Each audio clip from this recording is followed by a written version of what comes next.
ассалому алайкум дӯстон, хуш омадем ба шабакаи мо. Дар навори имрӯза барои шумо тозатарин ва муҳимтарин хабарҳоро аз ҷаҳони ММО омода кардем ва боварӣ дорем ки навор ба шумо писанд меояд. Барои ҳамин наворро то охир тамошо кунед. Мо бошад оғоз мекунем. шахсоне ки аз Москва ва Московский област хоҳиши гузаштани граница дошта бошед, пас мо ба шумо одамони бабоварӣ Акай Ғулом ва Акай Умедро тавсия медиҳем ки тӯли чанд сол мешавад ки онҳо дар ин соҳа кору фаъолият мекунанд. ин бародаро шуморо аз Москва ва Московский област гирифта ба мошинҳои худ ба границаи Қазоқистон бурда меоранд. мошинҳои ин бародаро мошинҳои замонавӣ буда ҳамаи шароитҳоро доранд, то ин ки шуморо ба роҳат бурда биёранд. барои ҳамин худи ҳозир ба номерҳои дар рӯи экран буда ё ин ки ба ватсапи ин рақамҳо занг занед ва граница гузашта ҳуҷҷатҳои худро хуб кунед ва агар ки скидка гирифтан хоҳед, пас ҳатман аз номи канали мо Паҳлавон теҷа гап занед. роҳи сафед дӯстон.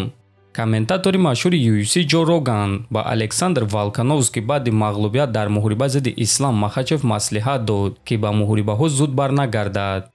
албатта ки ӯ бармегардад ва ман бесаброна бозгашти ӯро интизорум, аммо баъзе вақте ки туро ба нокаут равон мекунанд ва боз чунин нокаути вазнин, пас ту бояд ки каме танаффус гирӣ, чунки ин нокаут ба волк зарари калон расонд. ма гуфтаним ки агар мо ба зарбаи Ислам назар кунем, пас ин зарба ба сари волк расид ва ҷое ки ин зарба расидааст ҷои на он қадар хуб аст. ба Волконовский зарбаи хеле сахт заданд. барои ҳамин ма гуфтаним ки ӯ бояд каме танаффус гирад, гуфтааст Роган. ва дӯстон, дар ҳақиқат баъди чунин нокаути вазнин ба Волконовский каме танаффус дар кор аст, аммо худи Алекс аллакай моҳи январ зидди Илия Топурия муҳориба гузаронидан мехоҳад. ва фикри худи шумо дӯстон, ба Волконовский танаффус дар кор ҳаст ё не? метавонед фикротонро нависед. мо бошад мегузарем ба дигар хабар.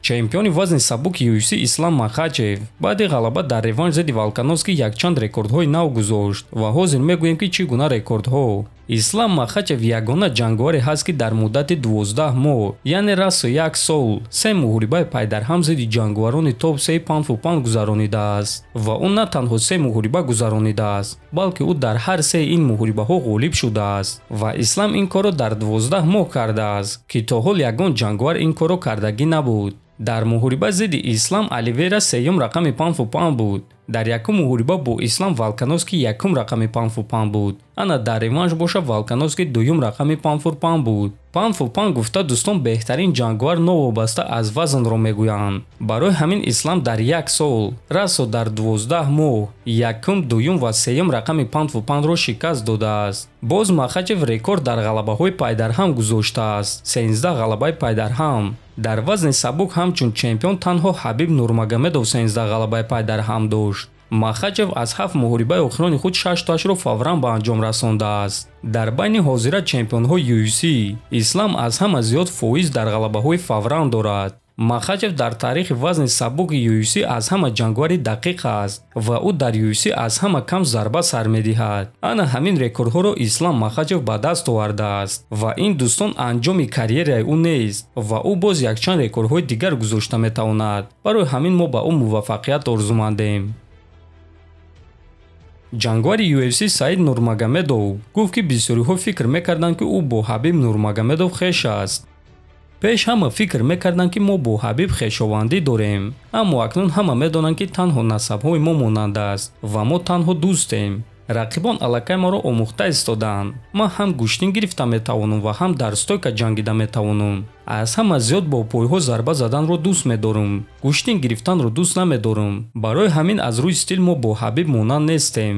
аз аввал насаби ман дар UFC таваҷҷӯҳи бисёриҳоро ҷалб кард, аммо бо мурури замон ҷангварон ва мухлисон фаҳмиданд ки ман аз оилаи Ҳабиб нестам ва фаҳмиданд ки ман тамоман дигар ҷангвар бо стили тамоман дигарам, гуфтааст Саид. хотиррасон мекунем ки Саид Нурмагомедов дар вазни 61 килограмми UFC баромад мекунад ва дар охирон муҳорибаи худ варзигари тоҷик Муин Ғафуровро дар якум раунд бо тариқи сабмишн шикаст дода буд. дӯстон, шумо медонистед ки Саид Нурмагомедов бо Ҳабиб Нурмагомедов хешовандӣ надоранд ё ин ки чизро нафаҳмиден? метавонед фикротонро дар комментария нависед. ҳатман дар канали мо обуна шавед то боздид хонобуду сарбаланд бошед.